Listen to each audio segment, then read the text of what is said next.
What is up, guys? EJ here, aka Puckbon007, and welcome to the Movie Reviewers 100, this great collaboration channel on YouTube and Facebook that I am proud to be a part of.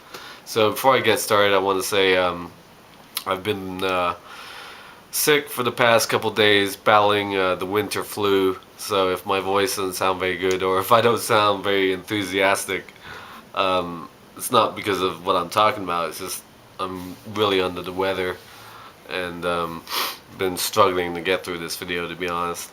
But of course I wanted to do it because it is the new year, the first week of 2014. So I want to wish everybody a happy holidays. Hope everybody had a great new year. But it's movies never stop, and the Movie Reviewers 100 must go on.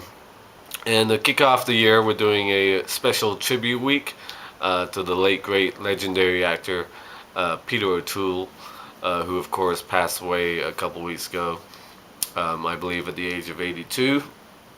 Yeah, Peter O'Toole, legend of course, made his name with the classic David Lean film, Lawrence of Arabia in 1962. One of my favorite films of the 60s. So I hope somebody talks about that movie, of course, this week. But the film I'm going to talk about, he made a couple years later, and that is the 1964 historical drama Becket, directed by Peter Glanville, co-starring Richard Burton. Now, my English history is a little bit fuzzy, I must be honest. I learned most of this stuff when I was like 9, 10, 11 years old. Back in the UK when I was a young schoolboy. Back then when we basically started at the Battle of Hastings and went on from there, which is important considering this film. Peter O'Toole plays King Henry II, I believe he's the grandson of William the Conqueror, who conquered England, Saxon England in 1066, like I said, at the Battle of Hastings. This film takes place 100 years later, during King Henry's rule. I believe he ruled from 1154 to 1189. So yeah, he's a descendant of William the Conqueror, Duke of Normandy. King Henry II is also named Duke of Normandy, which means he rules over parts of France, the Norman part of France, northern France, basically. But England is still sort of in turmoil as due to the fact that it's been taken over.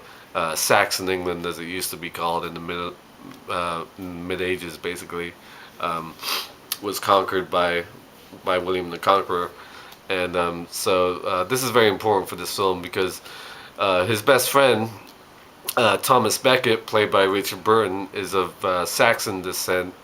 And King Henry is, of course, a Norman by descent. But they're very good friends. They spend most of their youth drinking and chasing wenches. A lot of the early parts of the film are them sort of betting good-looking women. There's some good-looking girls in this movie. Always fun to see wenches in those outfits in these type of films.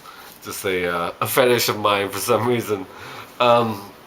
But Peter O'Toole as King Henry has another problem as well. He has to deal with the Holy Roman Church, of course, headed by the Pope.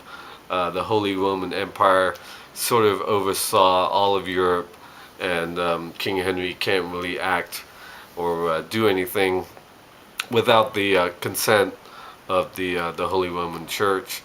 So to get around this, Peter O'Toole, King Henry, decides to make his best friend Chancellor of England, even though he has sort of no political background, I believe. I'm not sure exactly what the Chancellor of England does. I know I'm familiar with the title, but sort of like the Prime Minister, I guess, if you want to compare it to modern times. Maybe not exactly like that, but pretty close. Sort of an emissary for the king.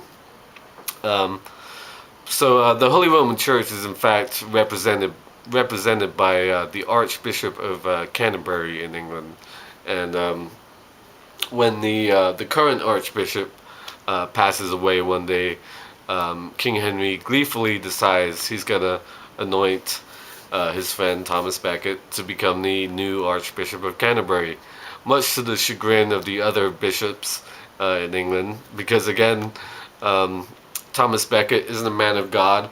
Um, he's not even a priest, as is mentioned in the film.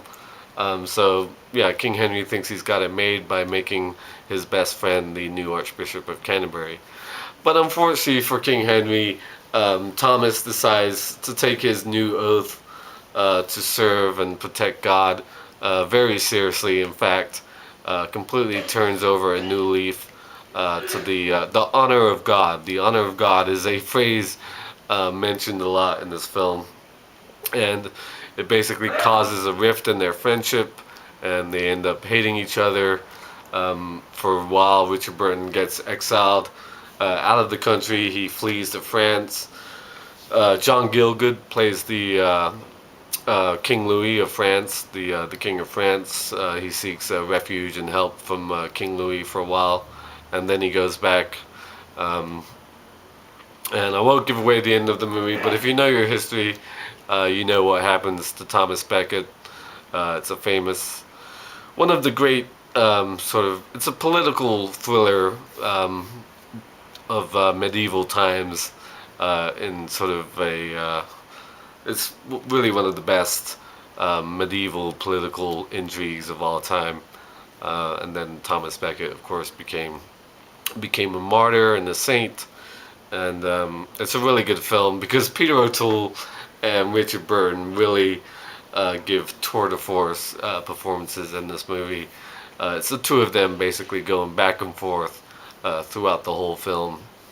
There aren't really many other big players. I mean, you get some snippets with King Henry's wife and his mother. He's really horrible to his family. He like yells all sorts of obscenities at his wife and his four children and his mother. Really quite funny, actually. In fact, Richard Burton is great as well. This is the film that really sort of catapulted him to stardom as well. Richard Burton, also one of my favorite actors of this period. It's a fantastic film. It was nominated for 12 Oscars, but as was pointed out to me on Facebook yesterday, I believe it's one of only 4 films, I believe he said, to lose 11 Oscars. So it's one of those movies that gets nominated for a lot of Oscars and didn't win any of them. So it must have won one. I'm not sure which. Usually it'll say on like the back of these DVDs and stuff. Yeah, whatever. It's a great film. If you like sort of your history, and it's not a war movie, it's definitely a sort of historical drama about two men who were great friends and then became enemies with sort of tragic results. And Peter O'Toole and Richard Burton are just fantastic. Especially Peter O'Toole, he's awesome as King Henry. So there it is, Becket from 1964. Definitely worth watching if you want to know more about Peter O'Toole's career and see more of his films. So thank you for watching as always. Make sure you check out all the other guys' videos this week, and let's hope that 2014 is another great year on the Movie Reviewers 100. So thank you for watching, and until next time, I'll see ya. Bond. James Bond.